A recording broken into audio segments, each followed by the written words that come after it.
अपने सबसे बड़े दुश्मन अमेरिका को ठिकाने लगाने के लिए ईरान सऊदी अरब को भी अपना दोस्त बनाने को तैयार हो गया है।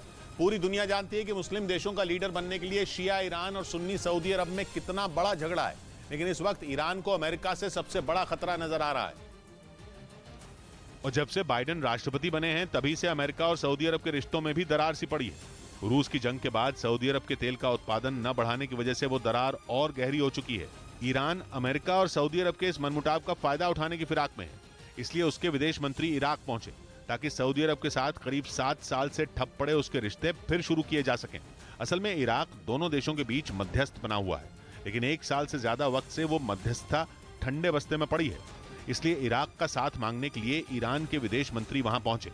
इस बीच जर्मनी ने अपने देश में मौजूद ईरान के 2 राजनयिकों को देश से निकाल दिया। उसने ये ईरान के लिए एक फैसले के विरोध में किया, क्योंकि ईरान ने पिछले साल जर्मनी मूल के एक नागरिक को अपने देश में फांसी पर चढ़ाने का ऐलान किया था। ईरान का आरोप है कि जर्मनी मूल के नागरिक जमशेद शर्मन ने 2008 में शिराज की एक मस्जिद में हुए आतंकी हमले में अहम भूमिका निभाई थी, जिसकी वजह से ईरान के 14 लोगों को अपनी जान गंवानी पड़ी थी। और इसी आरोप में उन्हें 2020 में फांसी की सजा सुनाई गई, जिस पर जर्मनी ने कड़ा ऐतराज जताया। जर्मनी का मानना था कि कोई भी देश जर्मनी के नागरिकों के अधिकारों से खिलवाड़ नहीं कर सकता।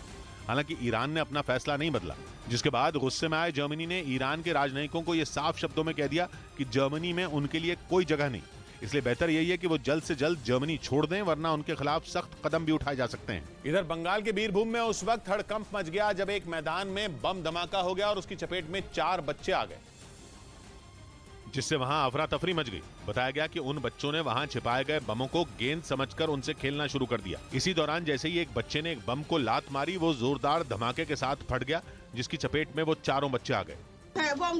बम धमाके की सूचना मिलते ही पुलिस वहां पहुंची और उन्होंने उस मैदान से 2 बम बरामद किए, जिन्हें वहां छिपाया गया था। उधर झारखंड में ग्रामीण विकास विभाग के चीफ इंजीनियर वीरेंद्र राम को गिरफ्तार कर लिया गया। 2 दिन पहले ही मनी लॉन्ड्रिंग के आरोप में देश में कुल 24 ठिकानों पर ईडी ने छापेमारी शुरू की थी, जो 48 घंटे तक चली, और जानकारी के मुताबिक छापेमारी में वीरेंद्र राम के ठिकानों से करीब 2 करोड़ रुपए के जेवरात और कई रियल एस्टेट प्रॉपर्टी के कागजात बरामद हुए, जिसके बाद ईडी ने उन्हें गिरफ्तार कर लिया। इस बीच तुर्की और सीरिया में आए भूकंप के 16 दिन बाद ही तेज झटकों से 3 और देशों के लोग दहल उठे। ताजिकिस्तान, अफगानिस्तान और चीन की धरती एक साथ कांप गई। वहां भूकंप के ऐसे तेज झटके महसूस किए गए कि लोगों को तुर्की और सीरिया की तबाही याद आ गई, जहां 6 फरवरी को कुदरत ने जबरदस्त कहर ढाया था। एक झटके में तुर्की और सीरिया की हजारों इमारतें धराशायी हो गई थी। तुर्की का हाल तो ज्यादा बुरा था। भूकंप की मार पड़ने के बाद तुर्की में जहां तक नजर गई वहां बस मलबा ही मलबा दिखाई दिया। सीरिया भी भूकंप से मिले दर्द से करहा रहा था।